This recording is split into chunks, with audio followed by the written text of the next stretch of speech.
Kiai tugasnya hanya al-amru bil ma'ruf wa nahyu anil munkar.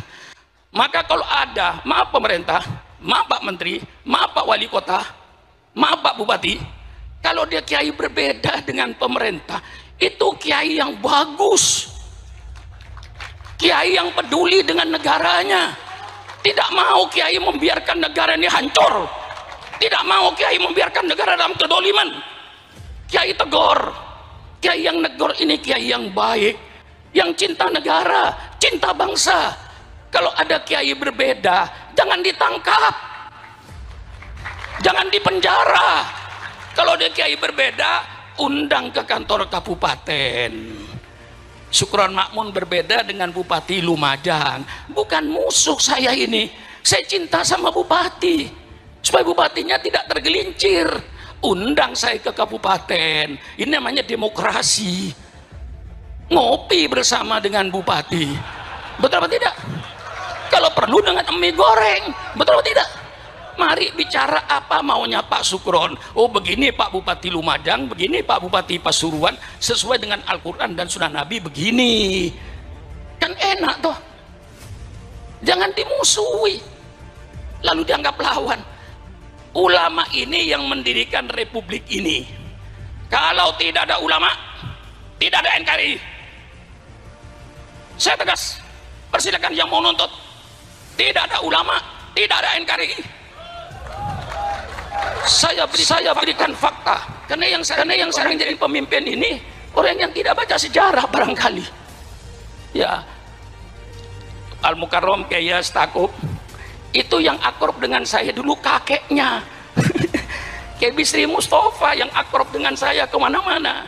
Lalu dengan Kiai Ulil Bisrinya, sekarang cucunya. Lah ini perlu baca sejarah.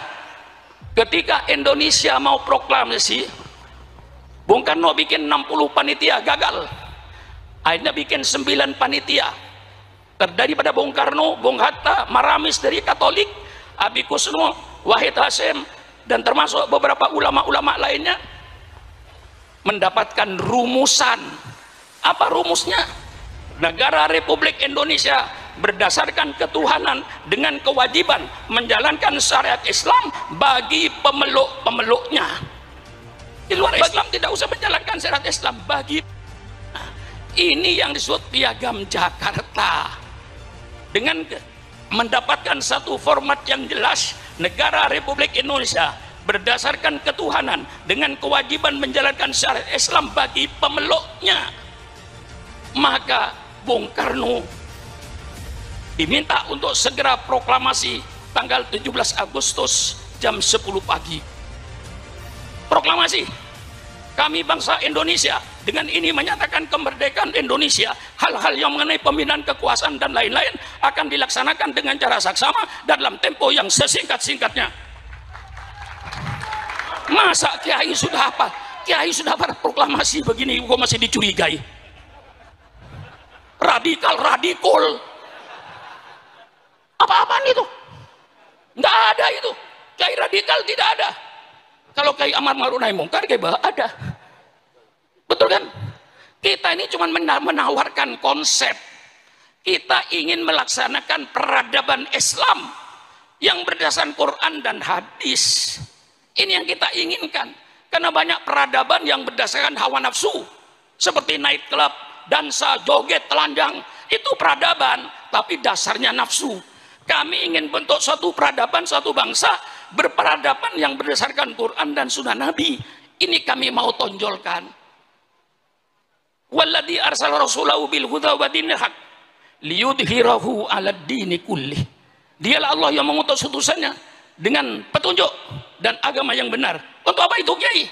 Liyudhhirahu, untuk diperlihatkan kepada bangsa Indonesia, ini syariat Islam. Anda mau pakai persilakan, Anda tidak mau pakai persilakan. Wa ma alaina illal balaul mubin. Inilah syariat Islam. Kiai harus berani menampakkan ini syariat Islam. Bagaimana syariat Islam dalam berkeluarga, bagaimana syariat Islam dalam bermasyarakat, bagaimana syariat Islam dalam ekonomi, bagaimana syariat Islam dalam politik. Semua Islam ada. Jangan dikira tidak ada. Yang sekarang pada kiai pada takut bicara politik. Kiai Yang melarang politik itu dulu Belanda, karena Belanda ingin menjajah Indonesia. Kiai dilarang baca politik, tidak boleh bicara politik di masjid, di majelis taklim dan lain-lainnya. Itu yang melarang bicara politik Belanda. Kalau sekarang masih ada orang yang melarang kiai bicara politik, itu berarti sisa-sisa Belanda. Jelaskan, jelaskan. Itu sisa-sisa Belanda itu. Persilakan. Kalau kiai sayang negara, kalau kiai cinta sama NKRI, saatnya kiai bicara politik. Politik Al-Quran, politik sunnah Rasulullah, bukan politik kebohongan, bukan pencitraan, tapi kejujuran politik yang diminta itu. Betul apa tidak? Persilakan kiai bicara politik, politik Al-Quran, bicara politik, politik sunnah Rasulullah. Yang kayak tadi itu Pak Bupati dan Pak Menteri, itu semuanya dalam Islam ada. Jangan mempersulit urusan rakyat. Hadis, man waliya min amri ummati fasyaqqa alaihim fashquq alaih.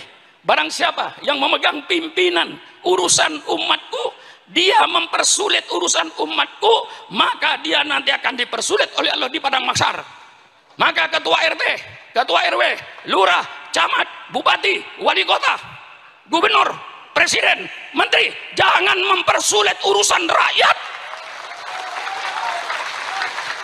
Kalau bisa dipermudah, kalau bisa dipermudah, mengapa dipersulit? Jangan sebaliknya. Kalau bisa dipersulit, mengapa dipermudah? Iblis. Nah ini, betul? Betul ya Pak? Kalau bisa dipersulit, kalau bisa dipermudah, mengapa dipersulit? Man waliya min amri ummatih fasyaqqa fasquq alaih. Man yasta'illahu ru'yatan yamutu yauma yamutu. Wa wasul li ru'yatihi haramallahu alaihil jannah. Ini hadis politik. Ayo bicara dengan orang-orang politik. Saya undang ke rumah, ayo bicara politik dengan Syukuran Makmun. Ini hadis politik. Barang siapa yang Allah jadikan pemimpin, kemudian dia mati, ketika mati kayak bah sedang menipu rakyatnya, pemimpin seperti itu haram masuk surga, haram masuk surga. Doakan pemimpin-pemimpin yang belum memenuhi janjinya ketika kampanye, mudah-mudahan dipanjangkan umur. Betul apa tidak? Hei pemimpin-pemimpin yang kau belum melaksanakan janji-janjinya ketika kampanye, tolong ya Allah jangan dimatikan dulu. Kalau nanti dia sudah memenuhi janjinya, mau mati, matilah kau.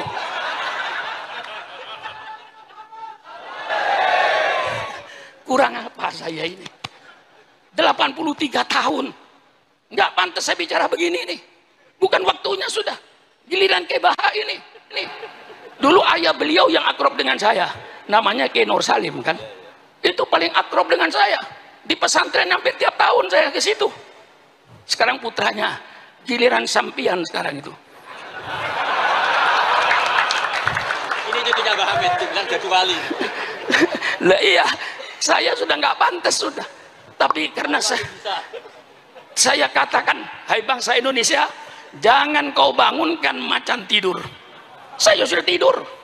Tapi kalau Islam kau ganggu, jangan coba-coba. Yang umurnya Syukuran Makmun 82 tahun, Islam diganggu, komputer berputar 28 tahun.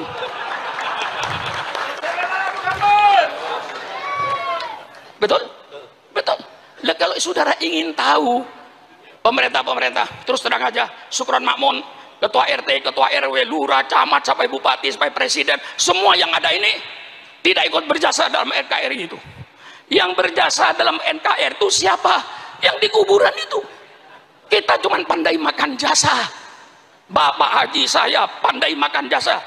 Jangan hanya pandai makan jasa, tapi kau harus pandai pula berjasa.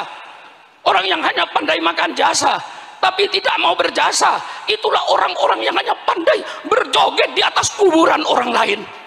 Jangan kau berjoget di atas kuburan orang lain. Betul atau tidak? Mari kita berjasa. Sudah pemilihan umum, biayanya mahal, 100 triliun lebih, dipilih oleh rakyat, digaji oleh rakyat, gajinya 60 juta.